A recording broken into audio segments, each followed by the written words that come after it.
Hi കൂട്ടുകാരെ, welcome to my YouTube channel. ഇന്ന് ചക്കപ്പൂഞ്ഞ് പയർത്തോരനാണേ. ചക്കപ്പൂഞ്ഞ് വൃത്തിയായി കട്ട് ചെയ്ത് കഴുകിയെടുക്കാം. ഇത് ചെറുതായി അരിഞ്ഞിട്ട് അതിലേക്ക് 2 പച്ചമുളക് അരിഞ്ഞത്, കുറച്ച് കറിവേപ്പില, 3 ചക്കക്കുരു അരിഞ്ഞതും ചേർത്ത് വെക്കാം. ഇനി ചീനച്ചട്ടിയിലെ ചൂടായ എണ്ണയിലേക്ക് കടുകിട്ട് പൊട്ടുമ്പോൾ പറ്റൽമുളകിട്ട് ചക്കപ്പൂഞ്ഞ് അതിലേക്കിട്ട് നന്നായി ഇളക്കി യോജിപ്പിക്കാം. അതിലേക്ക് തലേന്ന് വെള്ളത്തിലിട്ട് വെച്ച് കുതിർന്നു വന്ന വൻപയർ ആഡ് ചെയ്ത് മിക്സ് ചെയ്യാം.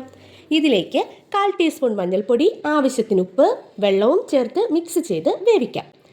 അരപ്പിനായി മിക്സി ജാറിലേക്ക് തേങ്ങ ചിരകിയത്, 4 അല്ലി വെളുത്തുള്ളി, 1/4 ടീസ്പൂൺ ജീരകം, കുറച്ച് കറിവേപ്പില, 1/4 ടീസ്പൂൺ മഞ്ഞൾപ്പൊടി, 2 പച്ചമുളക് ഇവയിട്ട് ജസ്റ്റ് ഒന്ന് ക്രഷ് ചെയ്തെടുക്കാം. ഇത് വെന്ത് വന്ന ചക്കപ്പൂഞ്ഞിലേക്ക് ആഡ് ചെയ്ത് കുറച്ച് അരപ്പ് വെള്ളവും ആഡ് ചെയ്ത് നന്നായി ഇളക്കി കൊടുക്കാം. എന്നിട്ട് അടച്ചു വെച്ച് ആവിയിൽ വേവിക്കാം.